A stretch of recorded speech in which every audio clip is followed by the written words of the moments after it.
বন্ধুরা, এভাবেই রান্না হলো আলু দিয়ে ফলই মাছ। হ্যালো বন্ধুরা, বয়স কিচেন থেকে আপনাদের সবাইকে নমস্কার। আশা করি সবাই ঠাকুরের কৃপায় ভালো আছেন, আমিও ভালো আছি। তবে আজকের রেসিপি হলো আলু দিয়ে ফলই মাছ রান্না। এখানে আমি ফলই মাছগুলো কেটে ধুয়ে ভালোভাবে নিয়েছি। আর এখানে আমি দেব তার মাঝে দুটো আলু আমি কেটে ধুয়ে নিয়েছি। এখন মাছগুলোতে আমি হলুদ লবণ মেখে নেব। দেব হলুদ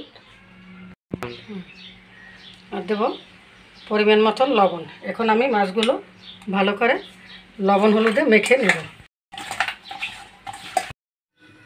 মাছ ভাজার জন্য আমি কড়াইতে সর্ষের তেল দেব। তেল গরম হয়েছে, এখন আমি মাছ দিয়ে ভেজে নেব।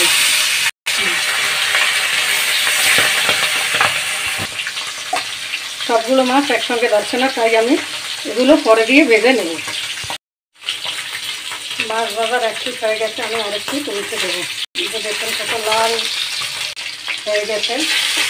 এমনই লাল লাল করে ভেজে নিতে হয়, কারণ এই মাছটা কিছু কিছু কাঁচা আছে। তবে ভালো কড়া ভাজা দিলে এই কাঁচাগুলো আর মুখে লাগে না, তাই বেশ ভালো সুন্দর কড়া ভাজাই দিতে হবে। এখন আমি আরেকটু এমনই লাল লাল করেই ভেজে নেব। মাছ ভাজা হয়ে গেছে, এখন আমি তুলে নেব। এইভাবে লাল করে ভেজে নিয়েছি, এখন আমি তুলে নেব। এখন বাকি মাছও আমি একইভাবে এপিট এপিট করে লাল লাল করে ভেজে নেব।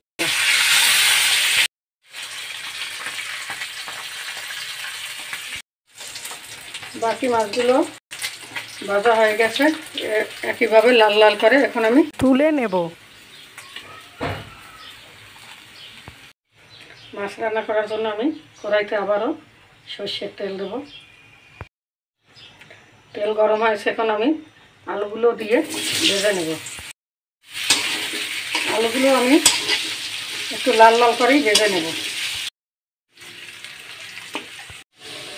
আলুগুলো আমি এমন লাল লাল করে ভেজে নিয়েছি।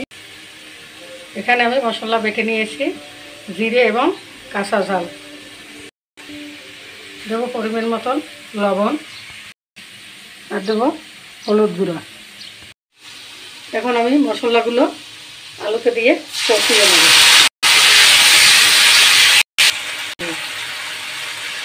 আমি মশলার সঙ্গে একটু জলও দিয়ে দিলাম। এখন আমি কষিয়ে নেব ভালোভাবে। মশলা প্রায় কষানো হয়ে গেছে, এখন আমি দিয়ে দেবো একটা পাকা টমেটো কুচি। আমি এ দিয়ে আবারও কিছুক্ষণ কষিয়ে নেব।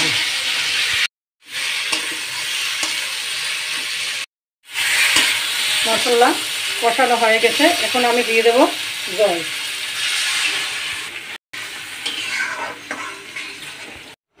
এরপরে দিয়ে দেবো আমি ভাজা মাছগুলো।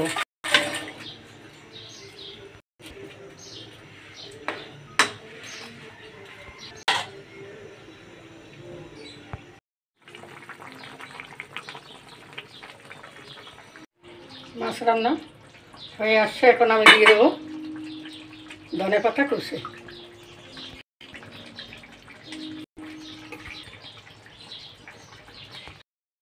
আমি নামিয়ে নেব।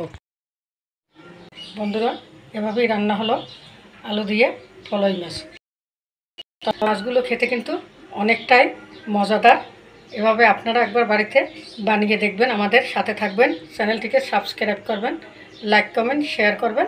নমস্কার।